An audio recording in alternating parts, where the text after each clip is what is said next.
আল্লাহ বলেন দুনিয়ার জমিনে ইহসান সব সময় করতে হবে।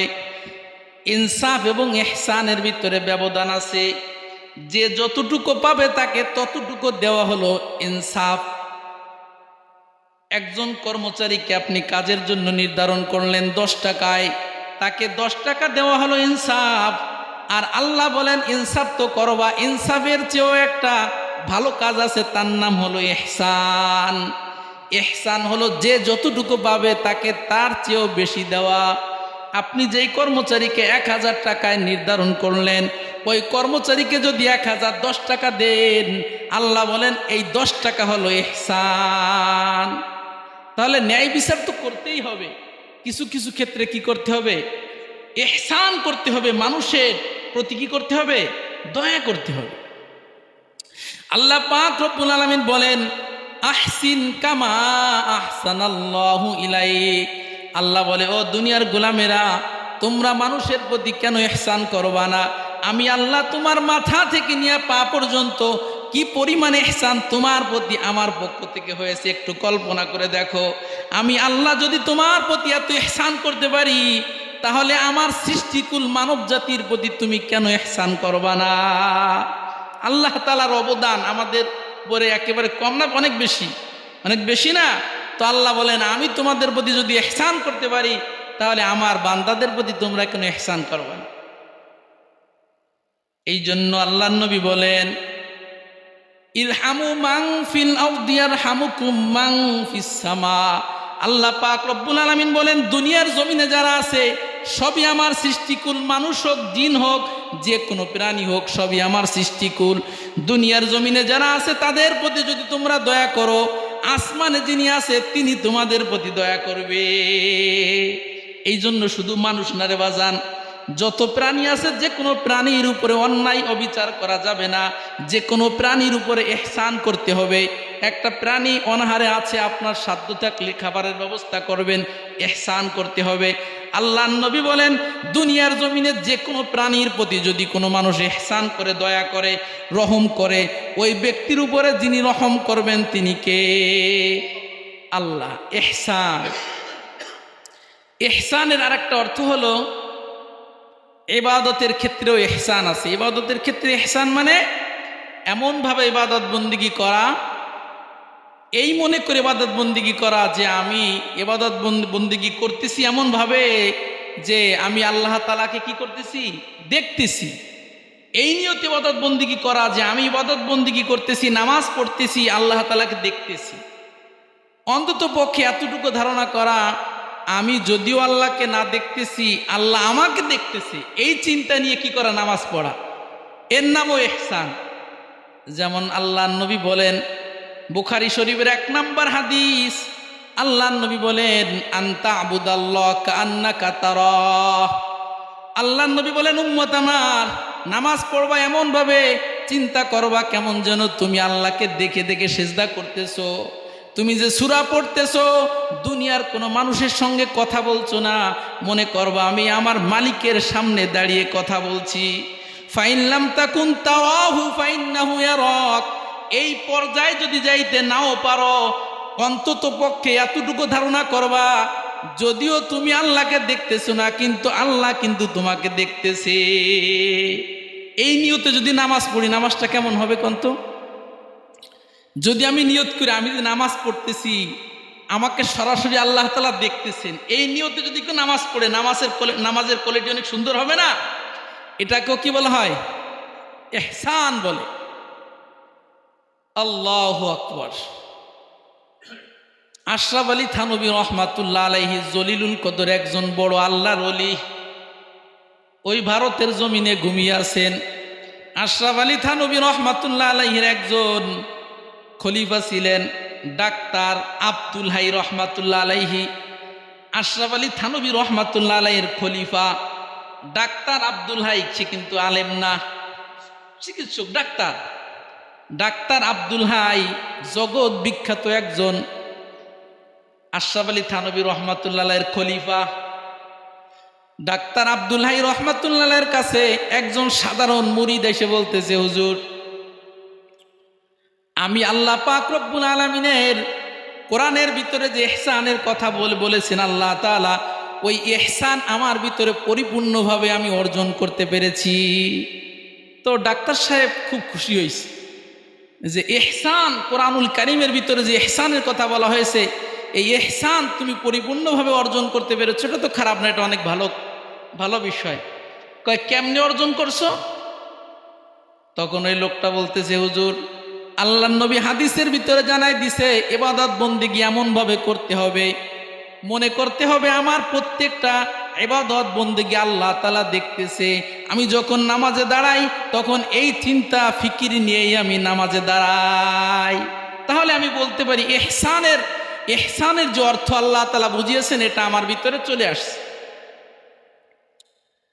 ডাক্তার সাহেব এবার বলতেছে ওই লোকটাকে, আরে মিয়া, ইবাদতের ভিতরে যেমনিভাবে ইহসান আছে, অন্য ক্ষেত্রেও ইহসান আছে। তুমি তোমার স্ত্রীর সঙ্গে কি ভালো ব্যবহার করো? তুমি তোমার স্ত্রীর সঙ্গে যখন দুর্ব্যবহার করো তখন কি একটু চিন্তা করো, আমি আমার স্ত্রীর সঙ্গে যে আচরণ করতেছি আমার আল্লাহ দেখতেছে? তুমি কি কখনো চিন্তা করেছো সাধারণ মানুষের সঙ্গে তুমি যে আচরণ করছো, কখনো চিন্তা করেছো এই যে আচরণ আমি একজন সাধারণ মানুষের সঙ্গে করতেছি আমার আল্লাহ দেখতেছে? রাস্তার একজন ভিক্ষুকের সঙ্গে তুমি যে আচরণ করো, একবারও কি চিন্তা করে দেখেছো এই ভিক্ষুকের সঙ্গে যে আচরণ আমি করতেছি তা আমার আল্লাহ দেখতেছে? এই ফিকির কি তোমার ভিতরে আছে? কয় হুজুর না, তা তো নাই। এবার ডাক্তার সাহেব বলতেছে, তাহলে ইহসানের অর্থ এখনো তোমার ভিতরে পরিপূর্ণভাবে অর্জন হয় নাই। শুধু ইবাদত নয়, ইহসানের অর্থ হলো শুধু ইবাদত নয়, যে কোনো কাজ, যে কোনো আমলের ভিতরে চিন্তা করতে হবে আমি যে কাজটা করতেছি, আমি যে গুনার কাজটা করতেছি আমার আল্লাহ তাআলা দেখতেছে। আমি একজন মানুষকে যে বেশি কথা বলতেছি, একজন মানুষকে যে রাগ করতেছি, একজন মানুষের সঙ্গে যে ঝগড়াঝাটি করতেছি, আমার প্রত্যেকটা কাজ আল্লাহ পাক রব্বুল আলামিন দেখতেছে। এই চিন্তা, এই চেতনা যখন তোমার ভিতরে ঢুকবে তখনই তোমার ভিতরে ইহসান পরিপূর্ণভাবে আসবে।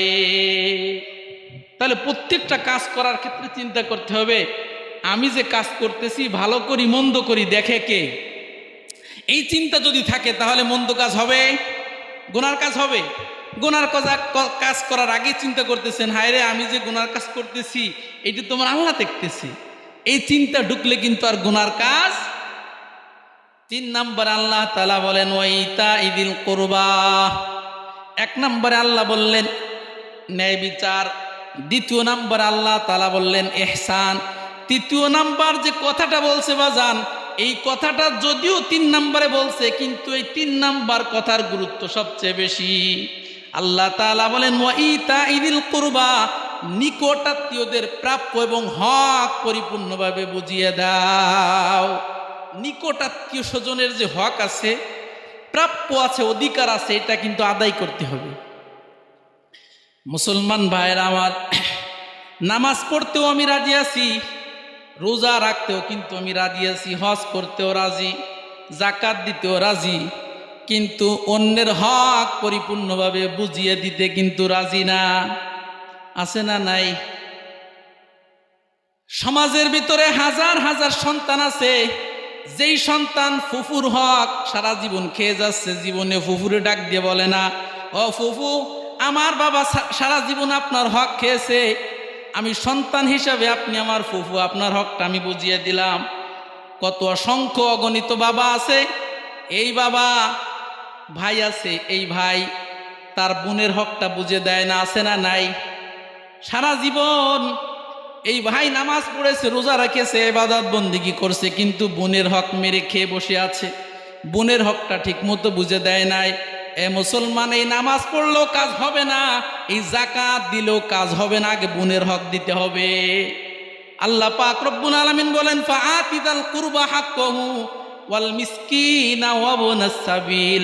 আল্লাহ বলেন নিকটাত্মীয়দের যে প্রাপ্য যে অধিকার তোমার কাছে আছে 1 নম্বরে আদায় করো। এটা আমরা অনেকে বুঝি না। কত বাবা আছে মেয়ের সাথে ইনসাফ করে না, ন্যায় বিচার করে না। বাবা মনে করে সন্তান তো আমার শুধু ছেলেই, মেয়ে তো আর আমার সন্তান না, মেয়েরে কিচ্ছু দেয় না। অসংখ্য অগণিত, আপনাদের এলাকায় নাও থাকতে পারে, আমাদের এলাকায় আছে বাবা, আমাদের এলাকা এরকমের আছে যে বাবা সন্তান মানে যে সম্পদগুলো আছে সম্পদগুলো ভাইদের নামে লিখে দেয়। এদিকে তার যে আরো মেয়ে আছে মেয়েদেরকে বিয়ে শাদী দিছে তাদেরকে কিছুই দেয় না, বঞ্চিত করে। এই রকমের বাবা দুনিয়ার জমিনে যারা আছে, যেই বাবা কন্যা সন্তানের হক নষ্ট করে শুধুমাত্র পুত্র সন্তানদের মাঝে বন্টন করে দিছে, আল্লাহ পাক রব্বুল আলামিন বলেন এই জাতীয় বাবা কশিনকালেও জান্নাতের চেহারা দেখতে পারবে না। হাদিসের ভিতর আছে ক্বালা রাসূলুল্লাহ সাল্লাল্লাহু আলাইহি ওয়াসাল্লাম মানিকতাতা মিরাতা ওয়ারিসিহি ক্বাতাল্লাহু ওয়ারাসাতাহু মিনাল জান্নাহ। দুনিয়ার জমিনে যেই ব্যক্তি ওয়ারিসদের হক নষ্ট করলো, কিয়ামতের ময়দানে আল্লাহ তাআলা তার জান্নাতের হক নষ্ট করে দিবে।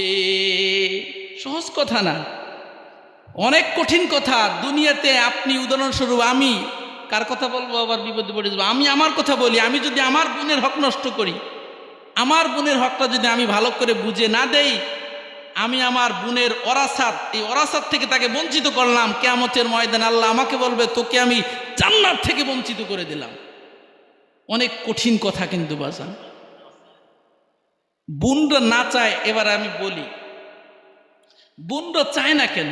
বোনরা তো অবশ্যই চাবে, কিন্তু বোনদের চাওয়ার পরিবেশ যদি আপনি তৈরি করে না দেন, বোনরা কেমনে চাবে? বোনদেরকে যদি আপনি চাপের মুখে রাখেন, তাহলে বোনরা চাবে কেমনে? এই জন্য আশরাফ আলী থানভী রহমাতুল্লাহ আলাইহি বলছে, যদি কোনো বোন তার ভাইয়ের হক মাফ করে দেয় এরপরও মাফ হবে না, তবে মাফ হওয়ার জন্য শর্ত একটা, সেটা হলো বোনের যে হক আছে সম্পূর্ণভাবে কাগজ কলমে বোনকে বুঝে দিতে হবে। কাগজ কলমে একের ভাগ করে দিতে হবে। ভাগ করে দেওয়ার পরে এই নাও বোন তোমার ভাগটা তোমাকে দিয়ে দিলাম। এখন যদি বোন খুশি হইয়া যে বলে যে হ্যাঁ কাগজ কলমে সব কিছুতে আমি আমার হক বুঝে পেয়েছি, এবার আমি আমার ভাইকে দিয়ে দিলাম, এই পর্যায়ে যদি কোনো বোন দেয় তাহলে ক্ষমা হবে, অন্যথায় ক্ষমা হবে না। আপনি বোনের পাও দিনে ভাবছেন বোন সারা জীবন তোরে কামাই করে খাইছি, আর দেখ আমি তো বিপদে আছি, তোরে তো কষ্ট করে বিয়ে দিছি একটা ভালো সংসারে, তোর স্বামী তো আর খারাপ অবস্থায় নাই, ভালো অবস্থায় আছে, দেখ আমরা অনেক বিপদে আছি, একটু মাফ করে দে। কোশ্চিন কালেও মাফ হবে না। এইভাবে যদি মাফ চান জীবনে কি হবে না? মাফ হবে না। যদি বোন তার প্রাপ্য অধিকার পাওয়ার পরে দলিল আদিল্লার মাধ্যমে বোন যদি তার পরিপূর্ণ হক পাওয়ার পরে এবার যদি কোনো বাইরে বলে যে ভাই আমার হকটা আমি পরিপূর্ণভাবে পেয়েছি, এবার তোমাদেরকে আমি দিয়ে দিলাম, আশরাফ আলী থানভী রহমাতুল্লাহ আলাইহি বলে হ্যাঁ এবার ঠিক আছে, কিন্তু মৌখিক হবে না। কোনো বোন যদি মৌখিক বলে দেয় বুঝতে হবে এই বোন কোনো চাপে পড়ে বলছে। চাপে পড়ে বললে তো হবে না। লা ইয়াহিল্লু মালু ইমরিন মুসলিমিন ইল্লা বিতাইবি নাফসিহি, সন্তুষ্ট চিত্তে খুশি মনে যদি কাউরে কিছু না দেয় তাহলে এটা জায়েজ হবে না। আপনি বোনদের উপরে কঠিন চাপ প্রয়োগ করলেন, এখন বোন কি করবে? বাধ্য হয়ে দিয়ে দিছে, বাধ্য হয়ে দিয়ে দিলে কাজ হবে না। এই জন্য মুসলমান ভাইরা আমার, আত্মীয় স্বজনের হক ঠিক মতন দিয়ে দিতে হবে। ভাইয়ের দায়িত্ব হলো বোনদের হক সুন্দর করে বুঝাই দিবে। বাবার দায়িত্ব হলো ওই পুত্র সন্তানকে যেমন দিয়েছে কন্যা সন্তানকেও দিতে হবে। আচ্ছা, আমরা যারা ছেলেরা আছি আমাদের মনটা কি জীবনে ভরবে না? আল্লাহ তাআলা পুত্র সন্তানের জন্য তো ডাবল দিয়েছে, কন্যা সন্তানকে অর্ধেক। এর পরেও আমাদের এই ছেলেদের মানে আমরা যারা পুত্র সন্তান আছি আমাদের মনে এতটা লোভ। আল্লাহ তাআলা বলে লিররিজালি নাসিবুম মিম্মা তারাকাল ওয়ালিদানি ওয়াল আকরাবুন, আল্লাহ বলেন পুরুষের জন্য হক আছে, বাবার সম্পত্তির ভিতরে পুত্র সন্তানের হক আছে। অনুরূপভাবে আল্লাহ তাআলা বলে ওয়ালিন নিসাই নাসিবুম মিম্মা তারাকাল ওয়ালিদানি ওয়াল আকরাবুন, আল্লাহ বলেন পুত্র সন্তানের যেমনি ভাবে বাবা মায়ের সম্পদের ভিতরে হক আছে, কন্যা সন্তানেরও হক আছে না নাই? আল্লাহ তাআলা বলেন কল্লা মিনহু আও কাতুর, কম হোক অথবা বেশি হোক কন্যা সন্তান যতটুকু পাবে তাকে ততটুকুই দিতে হবে। আল্লাহ তাআলা পুত্র সন্তানের জন্য ডাবল দিয়েছে, কন্যা সন্তানকে দিয়েছে সিঙ্গেল, সামান্য। এই সামান্য হকটুকু আমরা কি করতে পারি না? বুঝে দিতে পারি না। খবরদার সম্মানিত হাজিরিন, আল্লাহ তাআলা খুবই গুরুত্বপূর্ণ তিনটা আদেশ করেছেন। এই তিনটা আদেশের 3 নম্বর আদেশ খবরদার খবরদার, অন্যের হক কখনো নষ্ট করা যাবে না। বোনের হক সুন্দর করে বুঝে দিতে হবে। এরপরে সর্বপ্রথম দায়িত্ব হচ্ছে বাবা জীবিত থাকতেই বাস মেয়েরা যে অধিকার, মেয়েরা যতটুকু পাবে ততটুকু মেয়েদেরকে দিয়ে দিবে, ছেলেরা যতটুকু পাবে দিয়ে দিবে। ঘটনাক্রমে বাবা দিয়ে যেতে পারে নাই, তাহলে ভাইদের দায়িত্ব হচ্ছে ভাইরা সুন্দর করে সবাই একসঙ্গে বসে কন্যা সন্তান, কন্যা মানে বোনদের অধিকারটা সুন্দর করে বুঝে দিবে। কোনো কারণে ভাইরা যদি বোনের হক দিয়ে না থাকে, তাহলে ওই ভাইয়ের যে সন্তানাদি যারা আছে তাদের দায়িত্ব হচ্ছে ফুফুদের হক কি করে দেওয়া, সুন্দর করে বুঝিয়ে দেওয়া। সম্মানিত হাজির, আমাদের সমাজে এই যৌতুকের প্রচলন কোত্থেকে আসলো? কি প্রয়োজন আছে যৌতুকের? আমাদের সমাজের যুবকরা বিয়ে শাদী করতে গেলেই যৌতুক চায়। কেন যৌতুক চায়? এর পিছনে কারণ আছে না? এর পিছনে বাজান প্রধান কারণ হলো যুবক বিয়ে করার আগে চিন্তা করে এই জামানায় বিয়ে করলে, তাই না, শ্বশুর বাড়ি থেকে যে পরিমাণ সম্পদ কোরআন ও হাদিসে ঘোষণা করা হয়েছে ওইটা তো আর কেউ দেয় না। এই নগদের উপরে জানিয়ে নিতে পারি, এইটাই লাভ, কারণ পরে আর কিছু পাওয়া যাবে না। এই জন্য সিংহভাগ যুবকরা যৌতুক চায়।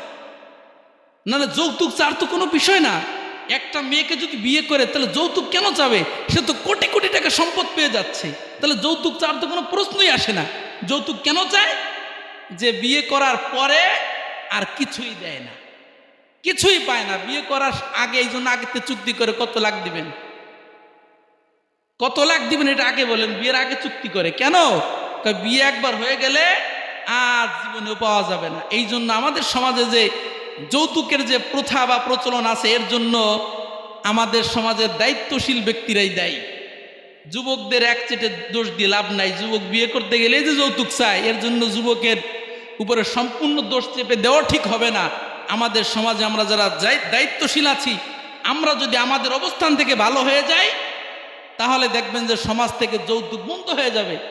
যেই যুবক দেখবে আমি যাকে বিয়ে করলাম তার বাবার বাড়িতে প্রচুর পরিমাণ সম্পদ আছে, ভাইয়েরা যে পরিমাণ পাচ্ছে, বোনরা যদি তার অর্ধেকও পায়, তাহলে আমি কোটি টাকা সম্পদ পাচ্ছি, তাহলে আমি যৌতুক কেন দাবি করব? সে তো যৌতুক দাবি করবে না।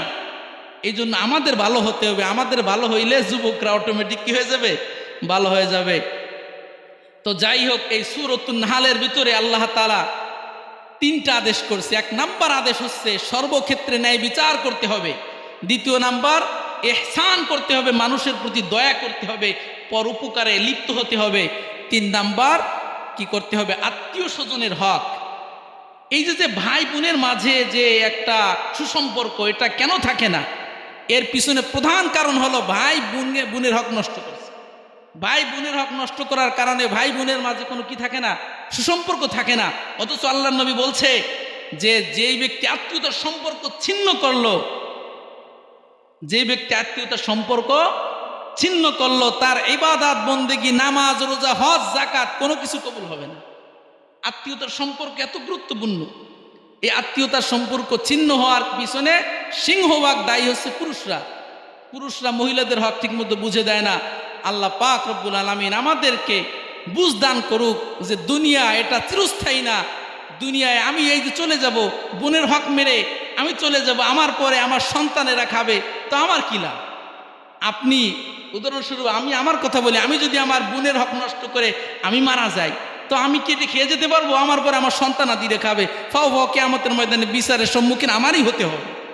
এই জন্য আমরা যদি এরকম কেউ থেকে থাকি, আমরা বোনদের হক পরিপূর্ণভাবে বুঝিয়ে দিব। আল্লাহ তাআলা আমাদের সকলকে বোঝার এবং কথাগুলির উপরে পরিপূর্ণভাবে আমল করার তৌফিক দান করেন। ওয়া আখিরু দাওয়ানা আলহামদুলিল্লাহি রাব্বিল আলামিন।